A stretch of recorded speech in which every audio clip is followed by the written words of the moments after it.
Alam mo ba na minsan hindi makina ang problema kung bakit mabagal ang motor mo? Minsan sprocket lang yan. Oo pre, tong maliit na pyesa na to, front sprocket ang madalas hindi pinapansin. Pero grabe epekto.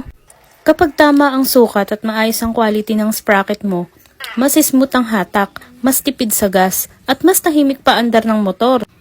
Ito rin nga pala yung ginagamit ng mga tropa kong mahilig sa long ride. Sabi nila, after palit ng sprocket, ramdam agad yung difference. Hindi na maingay yung kadena. Hindi na mabigat hatak. Tapos mas responsive pa pag arangkada. Kaya kung napapansin mong parang hirap na humatak motor mo o parang kalansing na yung tunog sa chain, baka panahon na para palitan yan pare. Ang maganda pa dito sa sprocket na to, matibay, makapit at hindi basta kinakain ng chain. High quality steel to, kaya pang matagalan. Pang daily use, pang long ride, pang harurot, walang problema. Madali rin ikabit kahit DIY, pwede basta may basic tools ka. Kaya kung asay pare, huwag mo na patagalin to. Check mo agad tong sprocket sa may link.